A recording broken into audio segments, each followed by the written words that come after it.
Pemirsa, Pusat Polisi Militer ataupun Puspom TNI mengaku kecewa atas keputusan Komisi Pemberantasan Korupsi ataupun KPK yang tidak berkoordinasi saat melaksanakan operasi tangkap tangan terkait kasus suap di Basarnas. Menurut Puspom TNI, seharusnya KPK memberitahu apabila ada penangkapan perwira TNI. Komandan Pusat Polisi Militer Marsikal Muda TNI Agung Handoko mengatakan, sesama penegak hukum seharusnya melakukan koordinasi serta memberikan informasi akan melakukan operasi tangkap tangan kepada oknum TNI. Agung Handoko juga menuturkan seharusnya KPK memberitahu jika ada penangkapan perwira TNI. Menurut Agung, Puspom TNI hanya dilibatkan saat gelar perkara kasus. Siang ini akan ke sana berkoordinasi, istilahnya bahan. Ini saya sedikit luruskan bahwa memang serah terima uang itu ada di BRI, kan beritanya di BRI, lapangan parkir BRI Mabes AL. Tetapi kedua orang ini ditangkap di luar markas besar TNI. Ini perlu saya tegaskan. Jadi khusus Letkol ABC ini ditangkap, kalau boleh saya katakan, di daerah Cipayung, di warung Soto Seger Boyolali, dekat Polsek Cipayung.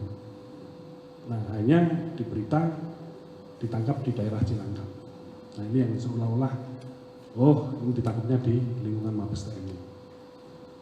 Berikutnya soal koordinasi, apalagi pelaksanaan di sini, Pak. Kalau itu koordinasi baik dengan kita, tadi saya sampaikan. Kalau takut bocor, udah nggak usah ngasih awalnya. Kasih tahu, Pak, jam sekian standby, nanti kami jemput, kami mau nangkap TNI, Pak. Udah kita ikut, Pak. Kita nggak akan tanya di mana masalah apa enggak, kita akan ikut.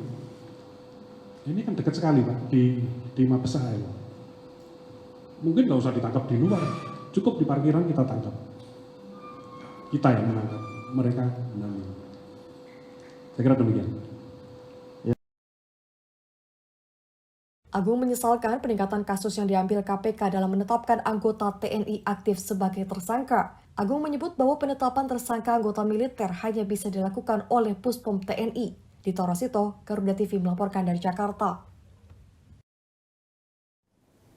Pemirsa, Badan Nasional Penanggulangan Terorisme ataupun BNPT menggelar acara puncak hari ulang tahunnya di Gedung Jakarta Teater Jakarta Pusat. Ulang tahun yang ke-13 ini bertemakan BNPT hadir untuk negeri, Indonesia damai menuju Indonesia emas. Badan Nasional Penanggulangan Terorisme atau BNPT merayakan hari ulang tahunnya yang ke-13 dengan tema BNPT hadir untuk negeri, Indonesia damai menuju Indonesia emas. Puncak hari ulang tahun ini digelar di Gedung Jakarta Teater Jakarta Pusat. Sejumlah pejabat tinggi negara menghadiri acara ulang tahun ke-13 BNPT, di antaranya adalah Wapres RI Ma'ruf Amin, Kepala Polisi RI Jenderal Listio Sigit Prabowo, Panglima TNI Laksamana Yudo Margono. Seiring dengan berjalannya waktu, kehadiran BNPT mampu menjalankan fungsinya dalam mencegah dan meredam radikalisme dan aksi terorisme. Dalam sambutannya, Kepala Badan Nasional Penanggulangan Terorisme Riko Amelza Daniel mengajak masyarakat Indonesia untuk menolak kekerasan dan bekerja sama membangun Indonesia yang berharmoni. Alhamdulillah, kasus serangan teror di Indonesia terus menurun dari tahun 2018 sampai tahun 2023. Penurunan ini sangat tajam sampai dengan 89% lebih. Dan indeks potensi radikalisme dan indeks resiko terorisme terus juga menurun.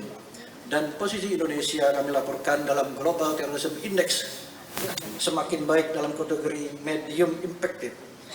Faktor utamanya adalah semakin gencar dan masifnya penegakan hukum yang dilakukan oleh Polri yang didukung oleh TNI. Namun semua itu